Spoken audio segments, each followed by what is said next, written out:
Et j'ai pensé que pour ces journées du patrimoine de l'UNEL, le plus simple, c'était vraiment de parler de ce Jean Hugo, un peintre spirituel, vous allez voir pas à travers un certain nombre de citations, à travers un certain nombre d'œuvres d'art que je vais présenter, que vous connaissez sans doute, parce qu'il y en a dans la salle qui sont beaucoup plus fins connaisseurs que moi de l'œuvre de Jean Hugo, et je compte évidemment sur la conversation et l'échange qu'on aura après pour préciser tout un ensemble de points que je n'aurais peut-être fait que survoler. Donc, un peintre spirituel, si vous avez circulé, et j'imagine que c'est le cas dans l'exposition, vous avez nécessairement observé, on va voir si ça fonctionne, voilà, un certain nombre d'œuvres d'art qui sont présentées dans l'exposition. Je vais vous en présenter un certain nombre, et j'ai pensé que ça serait encore la meilleure introduction à mon propos. J'en ai sélectionné, vous allez voir, 4. Le premier document est une page du Petit Office de Notre-Dame, rédigé donc entre 1969 et 1974. Rédigé est un terme un petit peu inexact, puisque Jean Hugo, vous l'avez vu dans l'exposition, recopie de manière manuscrite la liturgie latine avec un certain nombre de gouaches qui viennent orner le texte. J'attire simplement votre attention sur le décalage absolu sur le plan chronologique entre ce que l'Église de France est en train de vivre dans cette fin des années 60, début des années 70. On est là au moment des traductions liturgiques, et Jean Hugo, de manière très scrupuleuse, eh bien, recopie le texte latin de la Vulgate, donc le thème, la Bible latine traditionnelle.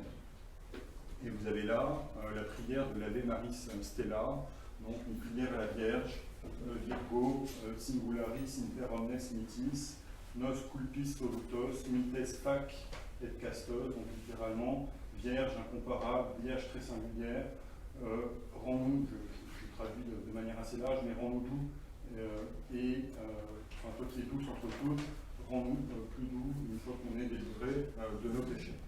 L'autre détail que je voulais présenter est cette Vierge à l'agneau, le vitrail d'après le dessin de Jean Hugo. Vous le savez, Jean Hugo a préparé les cartons d'un certain nombre. On n'entend pas très bien. Vous n'entendez pas très bien, vous voulez que je parle plus fort? Je parle plus fort. Mais le micro fonctionne ou pas? Non, sans micro, je pense. Sans micro. Bon. C'est un micro d'enregistrement. Ah, c'est un micro d'enregistrement, pardon. Donc je vais parler plus fort, excusez-moi madame. J'ai cru que c'était un micro de table. Vous le savez, Jean Hugo a donc dessiné un certain nombre de cartons pour des vitraux, et j'y reviendrai un petit peu plus loin dans la conférence. Et vous avez là simplement en quelque sorte un vitrail exemplaire, et le dessin est extrêmement original. Cette Vierge à l'agneau, vous connaissez sans doute à travers tous les maîtres du Louvre, des Vierges à l'enfant et à l'agneau. Et là, vous avez une espèce de simplification du schéma, avec cet agneau porté littéralement par la Vierge, avec toutes les symboliques, évidemment, théologiques à l'arrière-plan. L'autre détail de l'exposition, cet aigle entouré de cette sentence, toi qui enveloppe toute chose d'un pôle à l'autre, ô sagesse, qui est présenté comme un ex-libris du cercle d'études Jacques Irail Samaritain, et qui me semble extrêmement intéressant, là aussi à la fois sur le plan spirituel, il y a cette idée que la sagesse est une force en fait qui circule, qui joue sur l'ensemble de la surface de la Terre, et en même temps un signe d'amitié entre Jean Hugo et son parrain.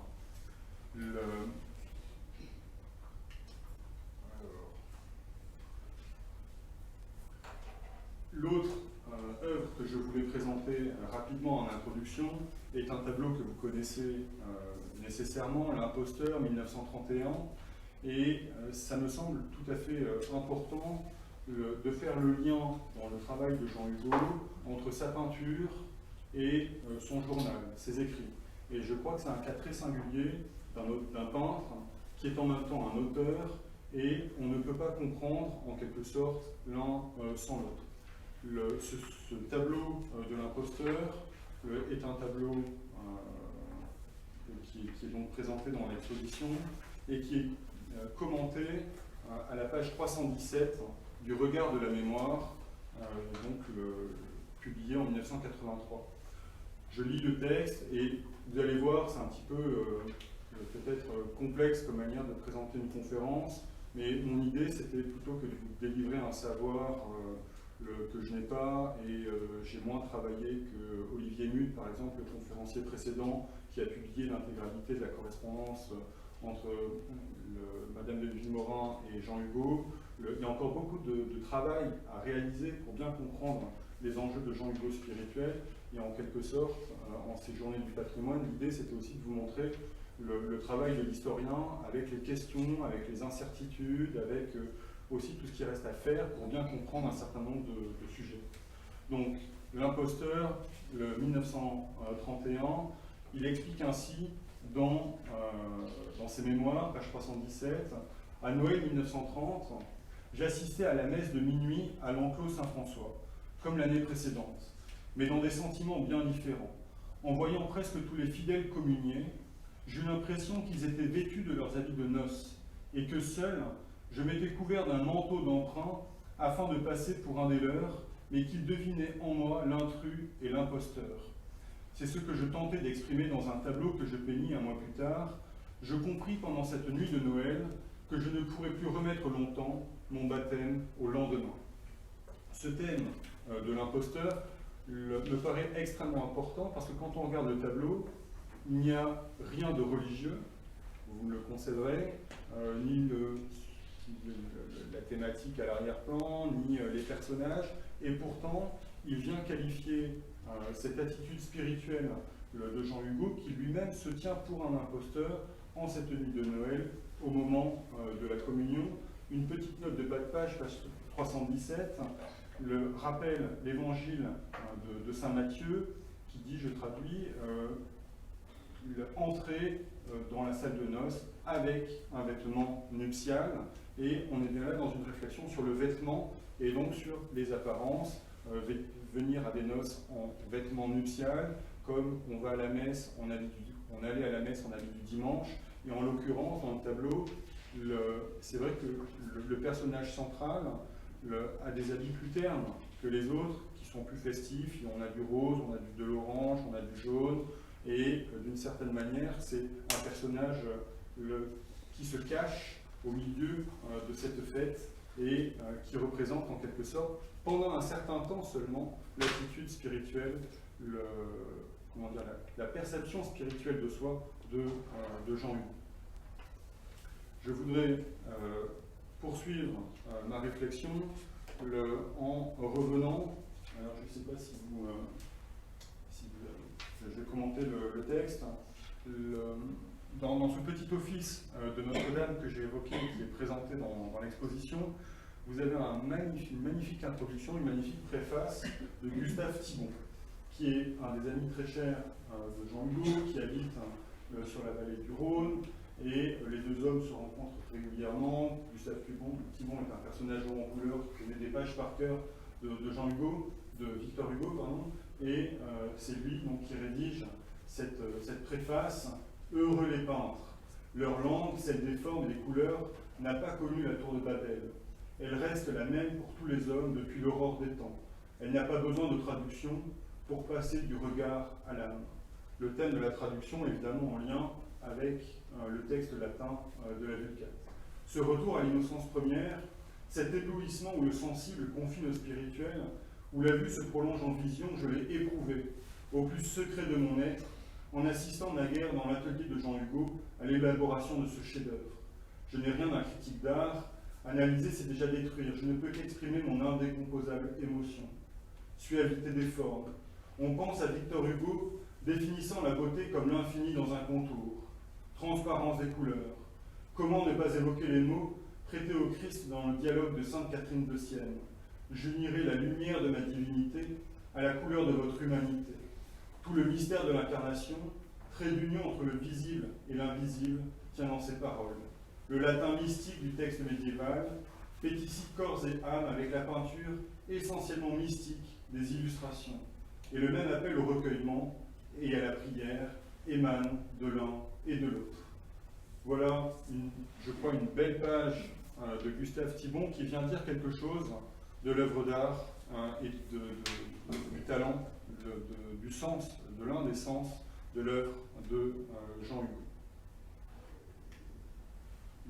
Maintenant, je voudrais essayer de comprendre en quelque sorte comment Jean Hugo est devenu le peintre spirituel que lentement il est devenu. Quel cheminement entre l'imposteur et ce petit office de Notre-Dame. Il y a presque 40 ans qui séparent les deux œuvres, et 40 ans de route, 40 ans de pèlerinage, 40 ans d'amitié, 40 ans de relations diverses et variées avec un ensemble d'interlocuteurs. Et c'est ce cheminement-là que je voudrais essayer de présenter un petit peu. Première remarque, c'est que, si je puis dire, sur le plan spirituel, Jean Hugo commençait relativement mal, si je puis dire, son existence. L'élément est souvent repris dans ses mémoires, il le dit à la télé dans quelques émissions célèbres du début des années 80, il a une grand-mère qui bouffe du curé, on est obligé, c'est incroyable, on est obligé de mentir à la grand-mère une fois. Il y a Jean Godebski qui se présente et qui dit qu'il veut aller à la messe, et la grand-mère entend ça, quelqu'un dans mon entourage qui veut aller à la messe, c'est tout à fait impossible, et Jean Hugo dit non, en fait il veut aller à la kermesse. Donc tout de suite, ah ouf, ça va, elle est rassurée, et ça permet d'apaiser l'anticléricalisme viscéral de la grand-mère. Je vous cite ce passage qui est quand même extraordinaire aussi de violence sur le plan le culturel, familial. Ma grand-mère nous interdisait de jouer avec les enfants dont les parents allaient à la messe, car à ses yeux, les catholiques pratiquants étaient non seulement des imbéciles, mais des coquins. C'est quand même incroyable. Et on a dans les mémoires de Jean Hugo un ensemble d'éléments qui ressortent de cet ordre. Cependant, il faudrait nuancer bien sûr le tableau, comme vous allez voir. Le père de Jean Hugo est, sauf erreur de ma part, baptisé. Il apprend dans son enfance un certain nombre de gestes religieux et il meurt en recevant les sacrements de l'Église, et c'est là un moment important sur lequel que je développerai dans quelques minutes. Il y a une phrase qui me paraît très intéressante dans le regard de la mémoire, c'est à la page 183, le Jean Hugo dit « La semence tombée à mon insu dans une terre prête à la recevoir ».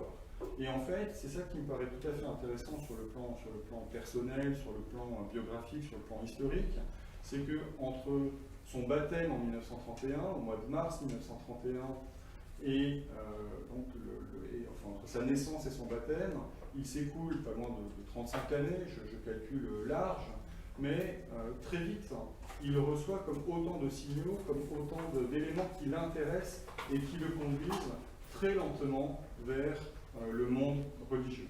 Je ne vais pas inventorier tous ces petits moments, mais il y a d'abord son éducation dans un collège religieux anglais, à Guernesey, où il y a un révérend qui lui apprend quelques psaumes.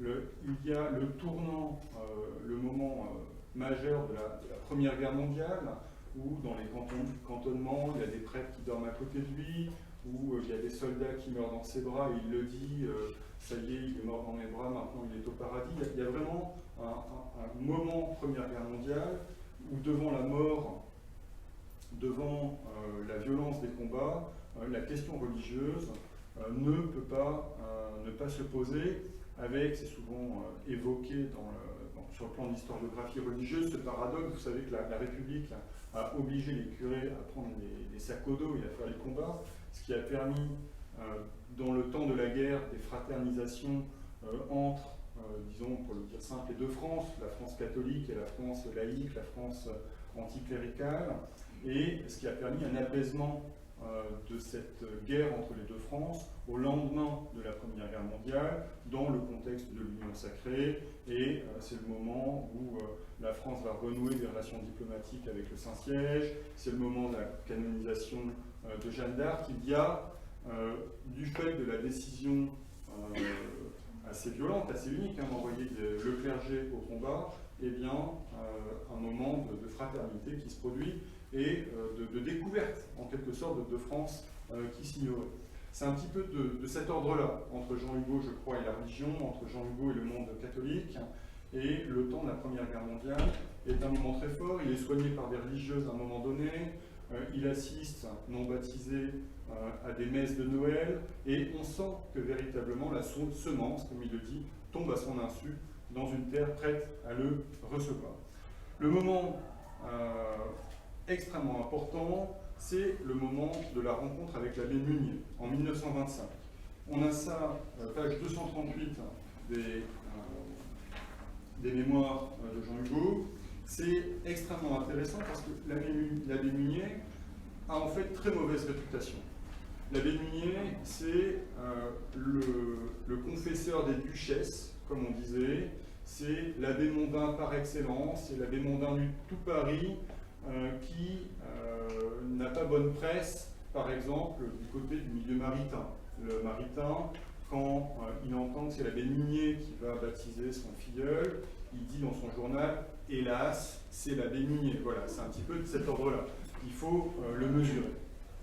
Donc, l'abbé Munier, qui connaît tout Chateaubriand, qui a accompagné un ensemble de personnalités littéraires, qui a accompagné Huysmans notamment, et voilà, je vous lis la page. Mon père voulut voir un prêtre. J'avais rencontré chez Madame Cocteau et ailleurs l'abbé Munier, convertisseur de Huysmans et Coppée, et admirateur enthousiaste de Victor Hugo. J'allais avec Valentine le chercher chez lui, au 7 rue Méchin, donc c'est dans le 14e arrondissement. Le jour n'était pas levé. Je tirai le cordon de sa porte, un large ruban de velours qui faisait retentir un timbre au son clair. L'abbé vint ouvrir lui-même. Il sortait pour aller dire sa messe, à quelques pas de là, chez les sœurs de Saint-Joseph de Cluny. On l'attendit, etc., etc. Il se rend, donc l'abbé Munier, pour rencontrer le père de Jean Hugo, et je passe un peu, il entra seul dans la chambre du mourant et lui dit « Je viens à vous, comme l'eût fait monseigneur Myriel. »« Monseigneur de Miolis, répliqua mon père, et il ajouta « Je veux passer humblement par l'Église. » L'abbé Mondain évoque les Misérables, et l'évêque des Misérables, vous savez, celui qui donne les fameuses chandelles à Jean Valjean, et au contraire, Georges Hugo répond en disant « Non, ce n'est pas l'évêque du roman que je veux rencontrer, c'est l'évêque de l'histoire, monseigneur Miolis, et je veux passer humblement par l'Église. » Et à partir de 1925, pendant presque 6 ans, 1925-1931, Jean Hugo entre dans ce qu'il appelle le narthex. Donc il n'est pas dans le cœur, il est dans les environs de l'Église, il a un désir de conversion, mais il ne sait pas très bien comment faire, d'autant que ça pose un léger problème avec son épouse, et il veut prier, mais il ne sait pas bien faire. Par exemple, c'est ce qu'il note le lendemain, à genoux, les coudes sur le bord de la baignoire, je priais pour la première fois. L'abbé Munier était avec moi dans la chambre inoccupée, qui nous servait à la fois de salon et de dortoir, etc., etc. Pour la première fois, j'entendais le De Profundis, etc. Donc on a là, avec la mort du père, un moment extrêmement important qui se joue, et il y a tout au long de la vie de Jean Hugo un certain nombre de funérailles. Je trouve extrêmement intéressant que ce soit les funérailles qui le marquent. La mort de Radiguet, par exemple, qui le marque, la mort de son père. Il est invité quelque temps plus tard à une messe d'enterrement de la grand-mère d'un de ses amis à Lunel-Vièvre, et il a une très belle formule pour dire le prêtre nous a donné la paix du Christ, pax vobiscum, et sans que j'ai rien demandé, la paix du Christ est rentrée dans mon cœur. Belle formule pour dire là aussi qu'au moment de la liturgie, eh bien, il y a quelque chose qui se transmet sur le plan spirituel pour Jean Hugo. J'aime beaucoup la photo, je dois dire. On a toujours l'impression que Jean Hugo a un petit sourire un petit peu moqueur, et l'abbé Bugnier, qui fait 2 têtes de moins et qui est un petit peu plus pincé, évidemment, dans son habit. Mais les 2 hommes, enfin l'un accompagne l'autre vers le baptême, donc en 1931. Je disais que ça posait un certain nombre de difficultés parce que Jean Hugo parle de ronces et d'épines sur la route de son baptême. Le Valentine Hugo ne suit pas du tout Jean Hugo dans son évolution, c'est un mariage civil, et l'abbé Munier suggère un divorce avant le baptême pour, évidemment, c'était pas d'une grande simplicité, mais c'est ce qui finira par être établi. Sur cette route du baptême, il y a un certain nombre de rencontres importantes, et il y a bien sûr la rencontre avec Jacques Maritain. Je voudrais développer un peu le point, peut-être aurais-je pu le dire en introduction. Mon intérêt pour Jean Hugo est double, en fait, enfin une double origine. J'étais lycéen à Montpellier quand il y avait la grande exposition en 1995 au musée Fabre, et j'avais découvert Jean Hugo à ce moment-là. Et je suis également engagé dans le cercle d'études Jacques et Raissa Maritain, et on avait organisé en 2016 une grande exposition à Strasbourg, et c'est à ce moment-là qu'il m'avait été demandé de préciser un certain nombre de points de relation entre Jacques Maritain et Jean Hugo. Donc, on comprend, à mon sens, pas grand-chose à l'évolution spirituelle de Jean Hugo si on ne prend pas le temps de comprendre un petit peu cette figure de Maritain. Maritain, donc marié avec une épouse juive d'origine russe, Raissa, une des histoires les plus incroyables sur le plan spirituel du début du XXe siècle. Jacques Maritain est né à la fin du XIXe siècle, brillant, agrégé de philosophie. Il rencontre son épouse Raissa à l'université. Ils suivent les cours de Bergson au Collège de France. Ils viennent tous les deux de milieux républicains, gouvernementaux pour Jacques Maritain, russes, juifs, plutôt socialistes anarchistes du côté de Raissa. Ils grandissent dans un moment de scientisme de la culture française. À la fin du XIXe siècle, c'est le célèbre moment où on pensait expliquer l'univers avec quelques équations. Et Bergson est là pour essayer de secouer la vieille Sorbonne, pour secouer ce cadre scientiste. Et en même temps, Bergson pose les questions qui ouvrent vers d'autres horizons sans apporter toutes les réponses pour cette jeunesse sorbonnarde qui monte. Et Jacques Maritain, avec sa jeune épouse, envisage plus exactement de se suicider, de se jeter dans la Seine devant leur insatisfaction existentielle si dans l'année qui vient, ils n'ont pas trouvé un certain nombre de réponses fondamentales à leur questionnement. Et ils vont découvrir Léon Bloy, le parrain de Raissa, le parrain de Jacques, et Léon Bloy, qui est une espèce de Jonas de la modernité, qui passe son temps à vitupérer sur tous les bourgeois du XIXe siècle, qui vit dans un dénuement et une pauvreté absolue, et qui a rédigé un certain nombre de romans, un certain nombre de journaux, dont notamment La femme pauvre, qui se conclut par « Il n'y a qu'une seule tristesse, c'est de n'être pas des saints ». Et c'est la lecture de cette femme pauvre qui donne sa vie pour sauver un certain nombre d'autres personnes, à commencer par ses proches, mais aussi dans un contexte parisien un peu particulier. Et il n'y a qu'une seule tristesse, c'est de n'être pas des saints. Le Maritain va vouloir rencontrer Léon Bloy, et peu à peu, c'est un nouvel horizon qui s'ouvre pour la famille Maritain. Là aussi, très intéressant, la famille de Maritain, ultra anticléricale. Il faut presque 6 mois à Jacques Maritain pour présenter à sa mère qu'en fait il envisage d'être baptisé. Donc, vous voyez un petit peu, si je puis dire, l'ambiance dans la famille. Et quand Jacques Maritain annonce à sa mère qu'il envisage d'être baptisé, sa mère écrit à Ernest Tsicary, qui était l'un des meilleurs amis de Maritain, mais il ferait mieux de devenir musulman, ça serait bien mieux pour la famille que de passer du côté des catholiques, d'accord? Donc, pour vous dire un petit peu les fossés qu'il fallait franchir dans ces milieux parisiens, républicains, gouvernementaux par rapport à l'Église. Et Jacques a cette formule assez étonnante en disant, mais au fond, s'il fallait aller chercher des fleurs au sommet du fumier, eh bien, c'est ce que je ferais pour trouver la vérité à l'intérieur de l'Église. Donc, on est là sur des milieux qui, sur le plan, disons, intellectuel et culturel, sont à la fois, vous allez voir, pleinement catholiques, mais en même temps assez marginaux à l'intérieur, disons, de la grande famille catholique. Et bien sûr, il y a beaucoup de chapelles dans le catholicisme, mais on est là dans un monde assez original. Maritain converti, qui va devenir à son tour convertisseur. Le terme n'est peut-être pas très heureux, mais il est souvent retenu dans l'historiographie pour montrer cette dynamique de celui qui est du néophyte en quelque sorte, qui est plein d'énergie pour transmettre la foi nouvelle qui est la sienne. Et autour de Maritain, vous allez voir, ça va se déployer un ensemble de réseaux et tout un monde de passage, de retour, disons, vers le catholicisme. Sur le baptême, proprement dit, de Jean Hugo, vous avez une très belle formule, page 320, qui montre bien l'importance de la lumière et évidemment des couleurs pour un peintre. L'abbé Munier, qui devait me baptiser et m'avait laissé plusieurs fois à l'épreuve dans le narthex, m'écrivit qu'il ne fallait plus tarder.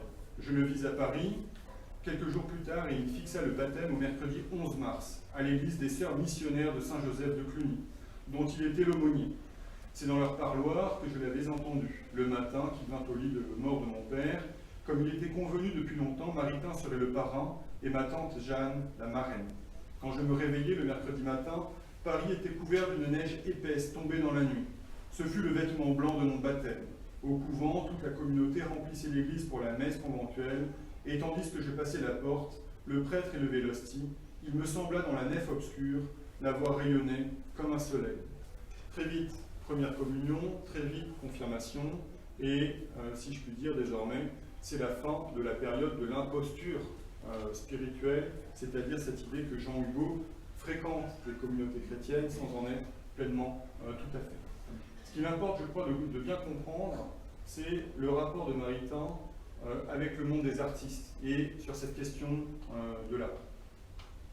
On a parlé tout à l'heure très rapidement dans la conférence précédente du surréalisme, et c'est vraiment, je crois, la ligne de rupture dans ces années-là. C'est-à-dire qu'il y a un certain nombre de peintres, de compositeurs qui vont s'engager derrière Breton, derrière les Gilles, etc., dans la veine du surréalisme, quand d'autres, autour de Maritain, vont développer ce que l'on appelle, que de manière prudente, une école du surnaturalisme, où, disons, la question de la grâce, la question de la foi, la question de la religion peut se poser de manière plus simple et plus ouverte. Pour comprendre cette question, il y a un certain nombre de textes absolument majeurs de Jacques Maritain, il y en a deux simplement que j'évoquerai dans ce contexte.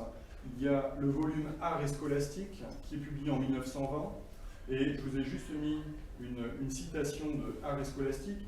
C'est l'un des best-sellers de l'année 1920 quand même. C'est complètement perdu de vue, comme le volume suivant que je vais évoquer, mais ce sont vraiment les éléments neufs du lendemain de la Première Guerre mondiale. Si vous voulez faire une œuvre chrétienne, soyez chrétien, et cherchez à faire œuvre belle, où passera votre cœur, ne cherchez pas à faire chrétien. Pardon. Voilà. Donc si vous voulez faire une œuvre chrétienne, soyez chrétien, et cherchez à faire œuvre belle, où passera votre cœur, ne cherchez pas à faire chrétien. Le thème à l'arrière-plan de Jacques Maritain, c'est de dégager tous les artistes chrétiens du fardeau de l'art sulpicien et de l'art d'église.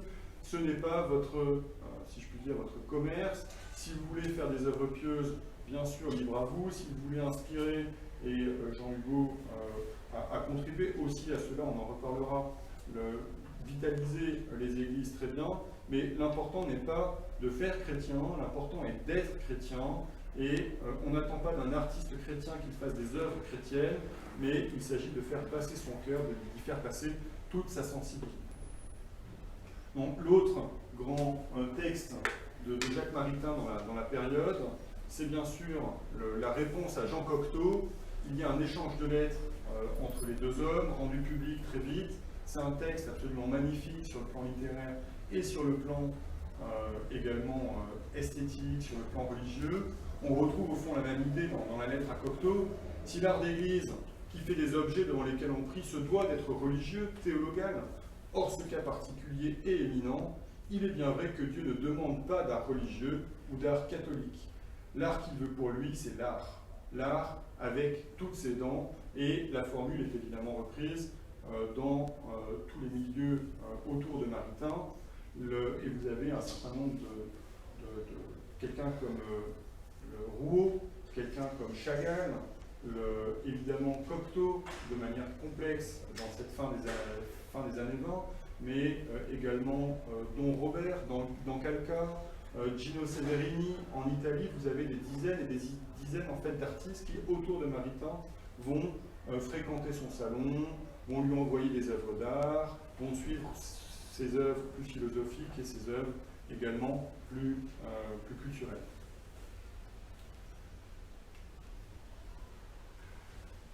On est là, donc, avec les textes de Maritain Cocteau dans les années 1926, et ce qui est absolument incroyable, c'est la rencontre longtemps différée entre Jean Hugo et Jacques Maritain. Les deux hommes ne se rencontrent en fait qu'en 1930. Le temps passe et je ne veux pas vous lire tous les extraits que j'ai prévu de vous lire, mais c'est très étonnant. Et je parle à une personne en particulier parmi vous, mais ça serait vraiment très intéressant qu'une psychanalyste travaille les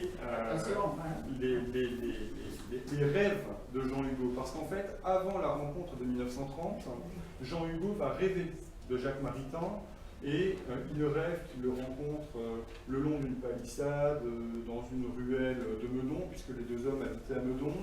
Et il va falloir des années entre ce moment de rêve et une perception fugace dans un théâtre, et enfin ils sont invités tous les deux dans un dîner commun, et l'échange épistolaire entre les deux hommes ne commence qu'en 1930. On est, je le dis de manière assez rapide, sur des volumes de lettres échangées entre les deux hommes qui n'ont rien à voir avec ce qu'on a entendu précédemment avec Louise de Villemorin. C'est de l'ordre d'un peu plus de 100 lettres échangées entre le peintre et le philosophe, mais je crois que c'est des échanges extrêmement importants sur le plan d'abord de l'écriture, et vous allez voir la qualité des lettres échangées, mais c'est peut-être aussi un peu moins mondain que la correspondance avec Louise de Villemorin. Donc 5 mai 1930, c'est la première lettre. Cher monsieur, donc ça c'est l'écriture de Maritain, et ça c'est signé Jean Hugo. Cher monsieur, nous sommes allés vendredi, ma femme et moi, à votre exposition. Laissez-moi vous dire très simplement combien nous avons aimé vos œuvres, leur poésie, leur sensibilité, leur précision infaillible et spontanée. Êtes-vous à Paris pour quelque temps? J'aimerais vous voir, mais actuellement je suis accablé par un gros rhume qui n'en finit pas. Comme je voudrais avoir des nouvelles d'Auric. À bientôt, j'espère. Croyez à toute ma sympathie, Jacques Maritain. Et là, dans la marge, il y a un ajout après la lettre, après la réception de la lettre du 6 mai. Du coup, je lis d'abord la lettre de Jean Hugo.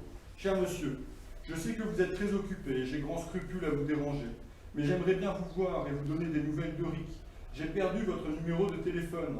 Pourriez-vous être assez gentil pour me dire comment je pourrais vous voir sans trop vous importuner? Je suis à Paris pour une dizaine de jours encore. Pardonnez-moi de ne pas vous avoir écrit du midi. Nous avions formé le projet, Auric et moi, de vous écrire tous les deux de la Salette, où nous voulions aller. La Salette, c'est un sanctuaire dans les Alpes, où Maritain, Blois, Jean Hugo, Auric se rendent régulièrement. Mais la neige qui est tombée abondamment cet hiver nous faisait remettre ce voyage et cette lettre de semaine en semaine. Cher monsieur, j'espère bien ne pas quitter Paris sans vous avoir revu et vous prie de croire à mes sentiments bien sympathiquement dévoués, Jean-Luc. Et le petit complément donc de Jacques Maritain, Je reçois votre lettre, 6 mai. Merci de tout cœur de ce que vous m'écrivez. Pourriez-vous venir à Meudon samedi prochain, dans l'après-midi vers 5 heures, par exemple? Je pense bien que mon mal de gorge sera passé et que nous pourrons causer sans interruption, sans quinte de tout. À vous, en toute sympathie, Jacques Maritain, il lui donne son numéro de téléphone et c'est là le point de départ d'une amitié durable et qui façonne, je crois, un certain nombre de traits de la sensibilité de l'œuvre de Jean Hugo et c'est réciproque. De la même manière, Jacques Maritain va intégrer dans un certain nombre de ses volumes, de ses publications, un certain nombre de dessins ou de tableaux de Jean Hugo. Vous avez là par exemple le premier volume de la collection Les Îles qui date de 1933 et ce premier volume est orné d'un certain nombre de dessins de Jean Hugo que je vous présenterai juste dans la vignette suivante. Donc vous avez là une encre sur papier, l'Église, 1932, on est à 1 an à peine après le baptême de Jean Hugo, qui fait partie de ces dessins reproduits dans le volume des Îles. Et je n'ai pas réussi, je le dis franchement, à identifier le lieu. J'ai beaucoup cherché, je me suis demandé si ce n'était pas la Val-Sainte en Suisse, mais après, j'en suis pas certain. Voilà, donc si le lieu parle à certains d'entre vous, je suis très heureux de l'apprendre. Et au premier plan, vous avez Jean Hugo à genoux et cette génuflexion que je crois extrêmement importante. Le dessin est dédicacé à Jacques Maritain, à mon très cher Jacques, avec ma profonde affection, Jean Hugo. Le dessin suivant est cette fois dédicacé à Raissa, avec ma profonde affection, Jean Hugo, lui aussi publié dans les Îles, et une licorne à genoux qui s'incline devant une femme qui pourrait ressembler à Raissa Maritain. Bon, je crois que c'est Raissa, mais je ne peux que partager avec vous c'est évidemment difficile à démontrer. Et les arbres qui s'inclinent et qui forment comme un lieu de prière. Le crayon, enfin, le dessin plus complexe qu'il en a l'air, comme si la poésie, comme si le mythe, en quelque sorte, s'agenouillait devant Raissa, et en même temps, la licorne est une représentation classique de la pureté, l'image de la Vierge également, et sur le plan donc, de l'interprétation symbolique, il y aurait là quelque chose également à affiner. Dans les archives Maritain, dans le fond Maritain, on trouve également cette petite toile, c'est une gouache, dédicacée à mon très cher parrain Jean Hugo, Saint-Jacques 1932. Il s'agit d'une petite chapelle située en fait aux confins de la Haute-Marne. C'est une chapelle qui s'appelle Notre-Dame-des-Bois, où un ami de Maritain, le père Lamy, aimait à prêcher, où il dit avoir reçu des apparitions de la Sainte Vierge, et le lieu devient une destination de pèlerinage après la Première Guerre mondiale. Et c'est là avec Jean Hugo. Alors cette fois, il n'est pas vraiment à genoux, mais j'ai l'impression qu'il a une partie des mollets, en tout cas dans les hautes herbes, Ave Maria, donc un lieu de prière mariale. Et Maritain dit combien il est touché par cette petite gouache. Il écrit ainsi: nous ne nous lassons pas de regarder et de chérir l'image si parfaite et si pure que vous m'avez donnée de Notre-Dame des Bois. Ce qui est intéressant pour moi, et je crois pour l'histoire de Jean Hugo, c'est qu'à partir de son baptême, il est intégré au réseau maritain, à la spiritualité des maritains. Il se rend à la Salette, il se rend à Notre-Dame-des-Bois, et vous allez voir, il y a encore d'autres pèlerinages qui suivent. Il y a là une lettre que je crois relativement intéressante, que je passerai relativement vite aujourd'hui, simplement sauf sur les premières lignes. La correspondance se poursuit, elle prend d'autres évidemment couleurs au fur et à mesure des décennies qui passent, et c'est là une lettre de guerre, lettre importante parce que Maritain est alors aux États-Unis, Et depuis les États-Unis, ses amis font circuler sous le manteau un certain nombre d'ouvrages, et notamment À travers le désastre, publié aux éditions de Minuit, qui est en fait l'un des best-sellers de la résistance, qui va être publié jusque dans le ghetto de Varsovie, jusque dans le ghetto d'Amsterdam. Enfin, on a des circulations assez extraordinaires de ce volume. Et Jean Hugo donc, écrit à Maritain en lui disant, il écrit aux États-Unis, la correspondance continue de circuler malgré tout. Je viens de lire À travers le désastre, que m'a prêté le paysan thomiste de la vallée du Rhône, c'est Gustave Thibon. On vous sent tout près de nous, et cela réchauffe le cœur. Vous avez vu très clair et vous nous aidez à voir, nous qui marchons à tâtons.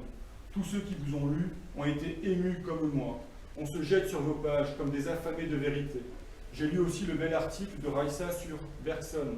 Le père Ceslas est venu passer 2 jours ici la semaine dernière. Il est toujours de plus en plus admirable, etc. etc. Donc la correspondance du temps de guerre est assez également intéressante. Et il y a, au-delà de la correspondance, d'autres témoignages de l'amitié avec Maritain. On a là une représentation dite de l'ermite de Meudon, qui est déposée à la bibliothèque de Strasbourg. Et je dois avouer que, je vous ai dit que je partagerai mes questionnements avec vous. C'est un tableau que je trouve à la fois intéressant mais complexe à comprendre, parce que vous avez un homme qui prie dans une grotte. Le titre exact, c'est donc l'ermite de Meudon. Les 2 hommes habitaient à Meudon, Maritain à côté du parc, et Jean Hugo avait encore à ce moment-là la tour de Villebon. Il y a dans les environs un lieu qui s'appelle l'Ermitage. Est-ce une allusion à ce lieu? Est-ce une allusion à un ermite de Meudon qui autrefois habitait la forêt de Meudon?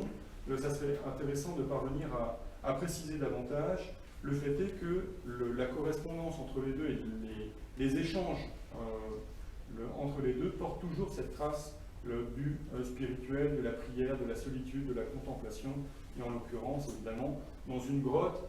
Le motif est classique pour le coup, puisque vous avez aussi bien Saint-Benoît comme Saint-François qui ont, à un moment de leur existence, à un moment de leur itinéraire spirituel, habité dans des grottes. Vous avez également, entre les 2 hommes, je commente un peu les vœux de Noël, mais c'est une pratique épistolaire courante chez Jean Hugo, que l'on retrouve publié donc, dans le volume avec Louise de Villemaurin, et que l'on retrouve également dans divers catalogues. Encore sur Maritain, je signale cet ex-libris donc réalisé par Jean Hugo, qui vient redoubler en quelque sorte l'ex-libris qui est présenté dans l'exposition L'Aigle ou le Faucon avec la phrase sur la sagesse. Et donc c'est ce qui est devenu l'ex-libris officiel du Cercle d'études Jacques Caraïssa Maritain. Donc tous les livres des Maritains portaient ce petit dessin de Jean Hugo. C'est celui-là qui a été retenu des 2 chaînes, donc avec la phrase « Je n'adore que Dieu ». Voilà, et Kolbsheim étant le petit village d'Alsace où étaient déposées les archives du Cercle Maritain, où Jean Hugo s'est rendu, avec à l'arrière-plan une famille, la famille Grunelius, qui avait aussi contribué, qui avait commandé un certain nombre de tableaux à Jean Hugo, et donc désormais toutes les archives Maritain sont à la bibliothèque de Strasbourg. Maritain va devenir également l'un des grands commentateurs, en quelque sorte, de l'œuvre de Jean Hugo. Vous connaissez cette formule qui est reprise souvent au creux de l'humilité. Un peintre médite et regarde. Il voit les vignes que Dieu a faites, les oliviers, les coquilliers, les taureaux, les licornes, les landes et les ciels de la Bretagne, etc. Et c'est Maritain lui-même qui souvent insiste sur cette interprétation spirituelle de l'œuvre de Jean Hugo. Ce qu'il reçoit par les yeux tombe dans le silence d'un lac fervent de contemplation et végète lentement avant de ressurgir au dehors en une œuvre capable d'agir comme un talisman qui apaiserait les cœurs, à force de respect religieux pour les choses, mais qui ne suffirait pas sans la profondeur de l'âme. Jean Hugo réconcilie la sensibilité de notre temps et tout ce qui nous enchantait dans le Bonnier Rousseau avec l'altière et grave pureté de l'inspiration des primitifs et des Chinois. sur cette réconciliation, je crois qu'il y a là quelque chose de très important en catholicisme, en christianisme de manière plus large. Au fond, c'est l'utopie chrétienne de la réconciliation à travers les siècles, à travers les peuples, et donc qu'un peuple, qu'un peintre cherche à réconcilier le passé, le moment présent. Il y a là évidemment quelque chose de, je crois, tout à fait important. Il y a également là une autre citation, je dirais que le tout début. Votre peinture là blâme de toutes les sottises de l'époque. On est un peu moins dans la réconciliation, mais c'est les années 60. Et elle la retrempe dans la vérité. C'est une peinture magnifiquement contemplative qui voit avec un respect et un amour sans borne et qui transfigure les choses à force de les voir dans ce qu'elles sont. Pour Maritain, je ne conclurai pas, mais vous voyez bien l'amitié profonde entre les deux hommes. Maritain commandera à Jean Hugo un certain nombre d'œuvres pour illustrer un certain nombre de ses volumes de théologie. Il y a notamment une représentation du visage du Christ avec la Vierge Marie dans un des derniers ouvrages de Maritain, et c'est Jean Hugo donc qui en assurera le dessin, la représentation théologique. Je voudrais maintenant évoquer d'autres figures, peut-être de manière un petit peu plus rapide, mais ce qui me semble intéressant, c'est que dans les amis autour de Jean Hugo, il y a un certain nombre de grandes figures religieuses qui vont marquer son itinéraire. Ainsi, le père Czesław Drzewuski, le dominicain, grand prince polonais, converti lui aussi de l'entre-deux-guerres, qui publiait en une de Vogue un certain nombre de pointes sèches, et les deux hommes se rencontrent en 1933 à la Sainte-Baume, et on retrouve dans le carnet de Jean Hugo un certain nombre de descriptions assez précises des amitiés avec des religieux dominicains ou avec des religieux proches de Maritain. Là, dans la page de droite, il s'agit juste après l'ordination du père Czesław, donc de Drzewuski, à la Sainte-Baume, et Jean Hugo rencontre Monseigneur Guica, qui est un autre prince roumain, lui aussi converti, béatifié par l'Église il y a une dizaine d'années maintenant, martyr du communisme en Roumanie, et un personnage assez fantasque, il faut bien le dire, qui raconte beaucoup de choses, et parfois qui ne sont pas toujours... par exemple, c'est Jean Hugo qui pointe, le Monseigneur Guica, il avait toujours sur lui, me dit-il encore, un fragment de la Sainte Couronne d'Épines, qui fut l'instrument de plusieurs miracles. C'est ainsi qu'il avait rendu à la santé un agonisant qui râlait et guéri un colonel de 80 ans, paralysé par une attaque d'apoplexie et que la gangrène commençait à manger. Jean Hugo marque entre crochets, ces miracles ne sont pas les mêmes que ceux cités par Doja, Monseigneur Guica, etc. Ça fait partie un peu du personnage de Monseigneur Guica, qui va rencontrer la mère de Jean Hugo, qui va baptiser la mère de Jean Hugo juste un an après la rencontre. Il écrit à ma mère, il se revire, etc. Et donc la mère de Jean Hugo sera in fine également confirmée par un évêque auxiliaire de Paris. Vous avez là, je le disais en introduction, en permanence des correspondances à établir entre l'œuvre même picturale de Jean Hugo et son journal. Tout à l'heure, la page qui est là, c'est la rencontre à la Sainte-Baume, et là, c'est la représentation de la Sainte-Baume avec une dédicace à Vera, donc la sœur de Raïssa, et tout cela est daté du même moment. On évolue vraiment dans un même milieu, et je crois qu'il faut vraiment creuser ces correspondances entre les œuvres et les écrits. Au-delà donc du réseau de Maritain et d'un certain nombre d'amitiés avec quelques figures ecclésiastiques, on retrouve dans l'œuvre de Jean Hugo un certain nombre, non seulement de sujets, mais également de thématiques très religieuses. Ce n'est pas toujours mis en avant, mais on les trouve toujours quand même dans les catalogues. Et je vous ai simplement fait, pour ce dernier temps de ma présentation, non pas un inventaire, évidemment c'est impossible, mais disons j'ai voulu vous montrer quelques éléments de l'œuvre de Jean Hugo où le spirituel occupe une place importante.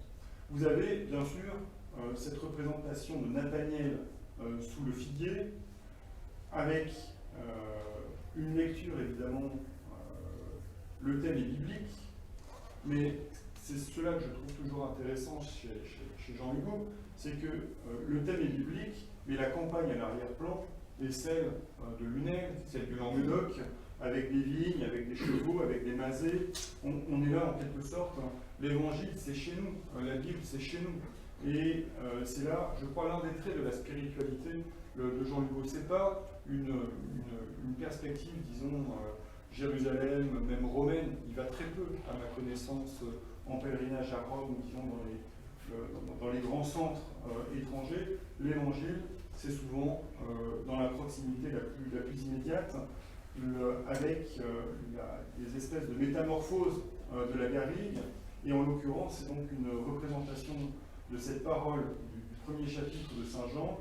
Nathanaël lui demande « D'où me connais-tu » Jésus lui répond « Avant que Philippe t'appelle, quand tu étais sous le figuier, je t'ai vu. » Nathanaël lui dit « Rabbi, c'est toi le Fils de Dieu, c'est toi le roi d'Israël. » Et Jésus de reprendre « Je te dis que je t'ai vu sous le figuier, et c'est pour cela que tu crois, tu verras des choses plus grandes encore. » Et donc ce qui me paraît intéressant au fond dans ce tableau, c'est bien sûr le thème lui-même, mais c'est l'image du Christ, enfin c'est la vision du Christ qui, avant même que Nathanaël, qui est toujours sous le figuier, eh bien le Christ l'a déjà observé.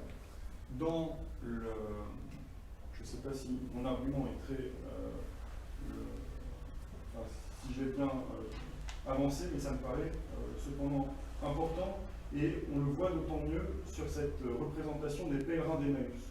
Pèlerins contemporains, avec une garrigue à l'arrière-plan, des cyprès, des oliviers. On n'est pas là en Terre Sainte, et au fond, ça renvoie à un certain nombre de passages du regard de la mémoire.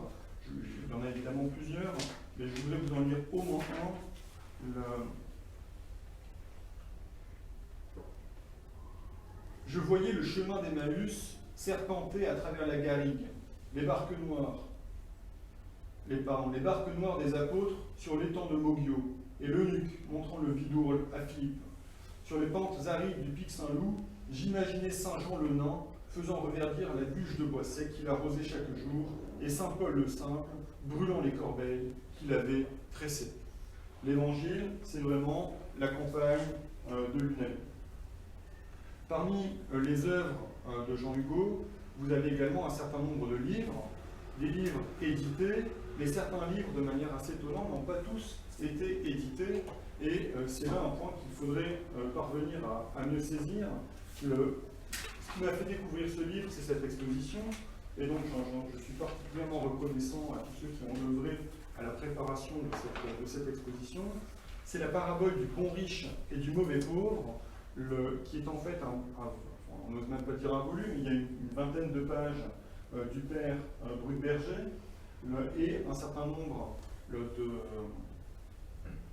de gouaches de Jean Hugo qui ornent le volume. L'histoire est absolument délicieuse. C'est l'histoire d'un mauvais pauvre qui crache par terre, qui sent mauvais, qui est désagréable au dernier degré, qui passe son temps à dire du mal des paroissiennes, qui explique que les paroissiennes ne valent pas la peau d'un tambour crevé, et d'un bon riche qui cherche à adoucir la vie de ce mauvais pauvre. Et l'histoire, évidemment, se finit bien par l'entremise d'une brebis, d'une chèvre, qui va adoucir le cœur de ce mauvais pauvre, et qui va devenir bon, qui va découvrir finalement la douceur à travers cette chèvre. La chèvre va mourir, et le mauvais pauvre va mourir. Et il y a des paraboles, enfin, je ne résiste pas au plaisir de vous citer le texte du père Brugberger, parce que c'est vraiment extraordinaire. Le Saint-Pierre accueille le mauvais pauvre en lui disant bah, « Vous êtes pauvre, bon, vous allez directement au paradis ». Il n'y a même pas d'argument. Le paradis appartient de droit aux pauvres. Je n'ai pas à examiner votre dossier, vous êtes chez vous. Et la chèvre va également aller au paradis, parce qu'au fond, au paradis, il y a déjà tous les animaux de Saint François, il y a l'âne, il y a le bœuf, enfin, il y a un certain nombre de concitoyens de la cité céleste qui sont des animaux. Et quant aux pauvres, quant aux riches, il arrive au paradis avec un livre magnifiquement bien ordonné, il y a des renvois, il y a des tables des matières, etc. etc. Et ça commence très mal pour lui. Et Saint-Pierre dit, bon, bah, moi je vais prendre le temps d'examiner votre dossier. Et il y a le pauvre qui dit cependant, écoutez, laissez-moi au moins une requête, un vœu, que le riche entre avec moi, puisqu'il s'est occupé de ma chèvre. Voilà. Donc, honnêtement, une très belle histoire, c'est très drôle, c'est très bien écrit, c'est très bien illustré, et je ne comprends pas pourquoi cela n'a jamais été publié. Parmi les... donc voilà, le bon riche, le mauvais pauvre et la chèvre dorée, puisque tel est son surnom, qui réunit tout le monde. Parmi les livres spirituels, vous en avez un certain nombre que vous avez aperçu dans l'exposition, L'imitation de notre Seigneur Jésus-Christ, qui est un texte retraduit par un dominicain, Lacordaire, avec 46 gouaches donc, de Jean Hugo, pardon, 44 gouaches de Jean Hugo. Vous avez dans l'exposition également le volume Peggy, le mystère de la charité de Jeanne d'Arc de 1951. Là aussi, au fond, on retrouve le réseau maritain, puisque Peggy et Maritain étaient de bons amis, et Maritain avait œuvré au cahier de la quinzaine dans sa jeunesse. C'est la mère de Maritain qui finançait pour une bonne part les cahiers de la quinzaine de Charles Peggy. Bon, amitié complexe, je ne m'étends pas sur Peggy et Maritain, c'est un autre sujet, mais vous voyez bien qu'en retenant ce thème du mystère de la charité de Jeanne d'Arc, on est au fond toujours dans le même horizon. Actes présumés de Saint-Alban de Nantes de 1968, et qui sont exposés ici même à l'UNEL. Et vous avez également un certain nombre de vitraux. Ça serait vraiment intéressant d'affiner davantage encore notre connaissance de tous les vitraux de Jean Hugo. Il y en a un, donc j'ai commencé avec cela, la Vierge à l'agneau. Vous en avez à Toulon, il y en a à Huy, il y en a également à Fongeau. Et le site de Fongeau était en fait tenu par le père Djebouski, dont j'ai parlé tout à l'heure, qui était donc le responsable du site. Et vous avez bien sûr l'église Saint-Pierre de Nantes dans l'Aveyron, avec donc, 3 vitraux qui sont consacrés à Saint-Pierre. J'ai mis simplement quelques détails, donc la vocation de Saint-Pierre, le jardin des Oliviers et les apôtres qui s'endorment, et la crucifixion de Saint-Pierre, donc la tête à l'envers, belle composition, assez traditionnelle, je veux dire évidemment sur le plan thématique, mais voilà aussi un des développements de l'art spirituel de Jean Hugo. Je conclurai mon propos en évoquant peut-être simplement le décès de Jean Hugo. Et on est là en 1984, et c'est Vincent Biolès qui a laissé dans son journal « Dieu, les autres, les femmes, la peinture, la vie enfin », un témoignage sur le décès de son ami. Je pars pour dire adieu à Jean. Il est couché dans le salon. La lumière vient du jardin par la grande glace située au-dessus de la cheminée. Tous ces tableaux accrochés au mur, si purs, si fermes, si doucement intenses, ont la clarté de fleurs immatérielles. Nous parlons, poursuit donc Vincent Biolès, il me dit qu'il se sent bien, mais qu'il est difficile de s'habituer à un autre temps. Il faut entrer dans le temps des anges, c'est difficile. J'aimerais pouvoir écrire exactement ce que je ressens. C'est inimaginable. Heureusement, cela ne se produit qu'une seule fois. Je me demande si je vais aller directement au paradis. Il ressent comme une gêne. Il fait allusion au purgatoire. Je lui dis qu'il suffit de croire en Jésus-Christ et de se donner complètement. Le salut est à ce prix. Je le remercie de tout ce qu'il m'a apporté et de m'avoir donné la possibilité de l'aimer. Cela lui fait plaisir. Je lui dis que son ange gardien est là, prêt à l'aider, qu'il ne risque rien. Je dis à Jean qu'il a exercé la charité par la peinture et que c'est ainsi qu'il a aimé son prochain. J'ai fait ce que j'ai pu, répond Jean Hugo très simplement.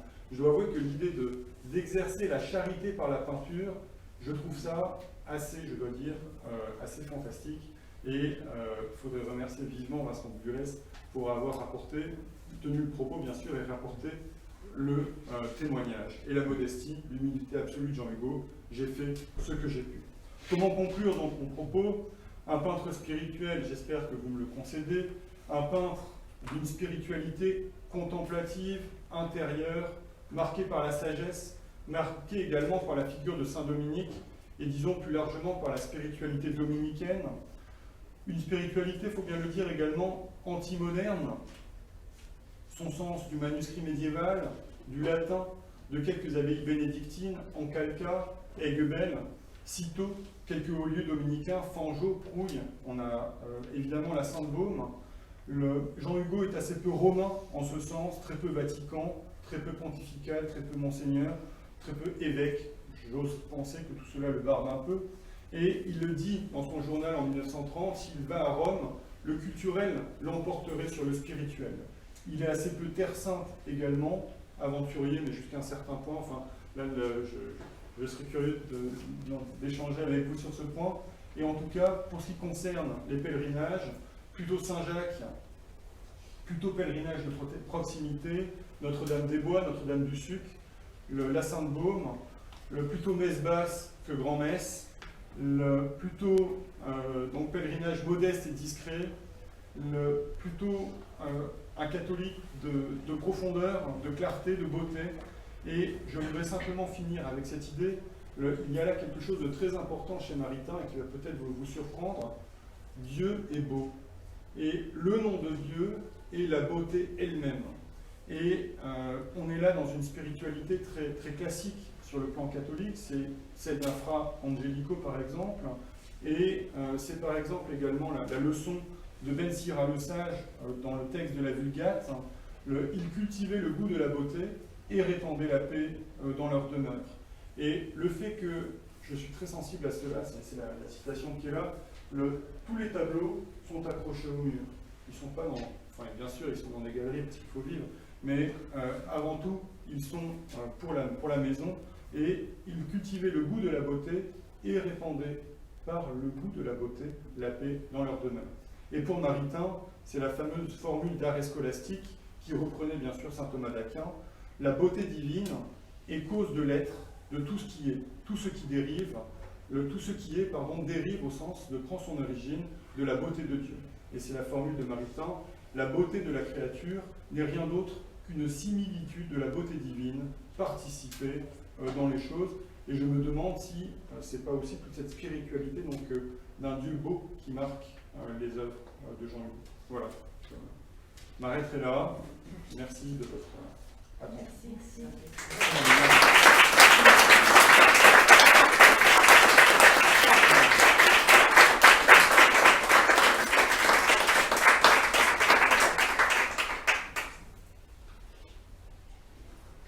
Je réponds à toutes les questions. Mon train est à 20h50 ce soir.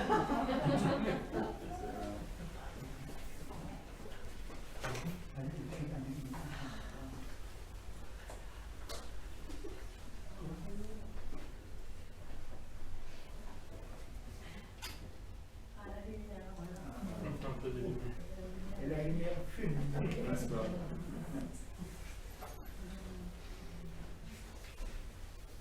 Difficile de casser la glace. Je viens essayer. Oui. Donc, je suis Martine Biard, j'ai fait une conférence hier qui s'appelait L'entre-deux poétique de Jean Hugo et Louise Morin. Donc on n'était pas dans le même baromètre des températures, vous l'avouerez. Oui. J'ai quand même réussi à parler de Mignet, de Maritain, de Rimouski. À un moment donné, vous avez fait allusion, monsieur, au père Victor. Oui. Alors je voulais savoir si, puisque vous m'occupez plutôt de la partie mondanité, s'il y avait un lien de parenté avec Liane de Pougy, la célèbre cocotte, qui est devenue ensuite quand même princesse Victor, et qui va finir elle-même comme une sainte si on s'en tient à son confesseur. Écoutez, oui, je crois qu'il y a un lien de parenté. Alors, je suis très peu doués cependant pour établir les généalogies. Et si certains dans la salle peuvent préciser le point, je leur laisse bien volontiers la parole. Monseigneur Guicard, il apparaît dans le réseau maritain au lendemain de la Première Guerre mondiale. Et c'est vraiment une personnalité étonnante. Il a un peu de mal à se poser dans le clergé français, parce qu'il est roumain, parce que c'est un converti de l'orthodoxie, parce que ça part un peu dans tous les sens. Voilà, j'ai dit fantasque, mais effectivement excentrique pourrait convenir aussi. Il y a des projets de fondation d'une abbaye du côté de Brive au début des années 30, mais ça ne marche pas parce qu'en fait ils sont tous plus compliqués les uns que les autres. Et il va lui falloir qu'il publie le prince Guicard. Monseigneur Guicard également un certain nombre de textes spirituels dans les îles. Il est très souvent autour des maritains. Et il se rend, sauf erreur de ma part, en 1940 en Roumanie, et il devient l'espèce d'aumônier informel des catholiques et des francophones présents à Bucarest dans la période. Et il va demeurer, malgré le conflit, en Roumanie, et finira par être victime du régime communiste, et je crois qu'il décède au début des années 50. Et belle figure de résistance, avec toutes les séances de torture que vous pouvez imaginer dans la période.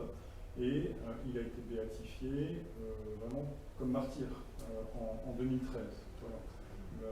Je parle de mémoire. Et en même temps, donc, il y a toute la correspondance avec Maritain est en cours de publication en franco-roumain. Voilà, c'est pas simple, mais il y a des projets. Voilà. Et quant à cette dame, dans la famille Guicard, je ne saurais pas la resituer cependant. C'est-à-dire qu'elle fait parler d'elle, disons, oui. à la fin du XIXe siècle. On la retrouve dans le cercle de René Vivien, par exemple, de Nathalie Picard-Barnet. Et c'est quelqu'un qui va être une espèce de phare des mondanités, disons. Et puis, elle rencontre le prince Guicard, donc il y a vraiment un lien familial, qui va l'épouser et parier justement sur une conversion possible. Et quand elle va devenir veuve, elle rentrera au couvent, et selon son confesseur, elle va mourir comme une sainte. Donc vraiment, il y a un parcours là à la Marie-Madeleine. Ouais. Voilà. Mais très bien, merci de. Voilà. Et puis alors après, j'ai pas fini quand même. Oui.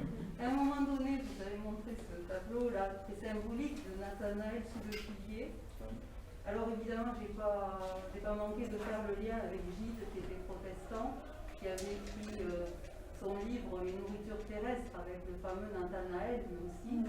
Et je me demandais s'il n'y avait pas là une espèce de clin d'œil finalement écuménique dans ce projet de réconciliation entre catholiques et protestants, puisque vous dites qu'on est quand même dans un cercle avec les maritains d'artistes, d'écrivains, de gens qui de toute façon sont dans une quête spirituelle, mais en même temps aussi dans une recherche artistique commune et contemporaine. Alors là, votre question est très complexe et je partage l'essentiel de la perspective que vous avez évoquée sur le côté, les enjeux, disons, de dialogue interreligieux dans le milieu maritain. C'est vrai notamment pour le monde russe, pour le monde juif, pour le monde orthodoxe. Pour le monde protestant, c'est un peu plus complexe dans la période. Et avec Gide, ça l'est encore plus.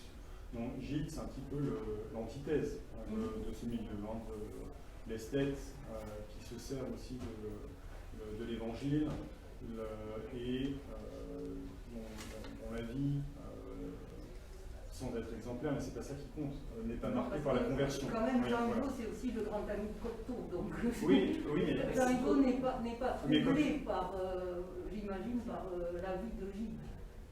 Rabelais, je serais moins certain que vous. Parce que la quête spirituelle d'un Cocteau et celle d'un Gide, au fond, n'ont pas grand-chose à voir. Le Cocteau, c'est la grâce et la chute. Hein. C'est le péché et la miséricorde. Vous voyez ce que je veux dire? C'est avec Maritain, il y a des engueulades sans fin du côté de Cocteau, mais il y a aussi des retrouvailles et des réconciliations exemplaires. Gide, il n'y a pas, en tout cas je n'observe pas du côté maritain, cet effet, ce lien entre la chute et la grâce en quelque sorte. Et le Gide, la question on ne parle pas de la conversion de Gide au sens propre, vous voyez ce que je veux dire? Oui, et en plus ici c'est un parpaillot. Mais c'est pas le côté parpaillot qui compte, c'est pas cela dont il est question. Parce qu'en fait, dans le milieu maritain, des prostituées, des cocaïnomanes, des homosexuels, enfin voilà, il n'y a peut-être pas de parricide si vous voulez dans le milieu maritain, mais il y a quand même des personnes qui ont des parcours de vie pour le moins chaotiques, pour le dire de manière plus douce. Donc c'est pas, et les horizons culturels sont très larges chez les maritains. Donc c'est pas de cela dont il est question avec Gide. Chez Gide, c'est la question de la sincérité, c'est la question de la profondeur, de la quête.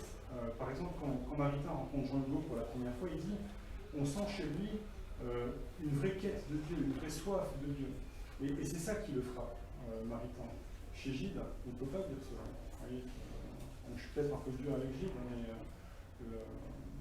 et la question des mœurs, c'est encore un autre sujet. Parce que, on en était aux nourritures terrestres, et ouais. le fait que Gide avait été quand même très très imprégné de la Bible aussi.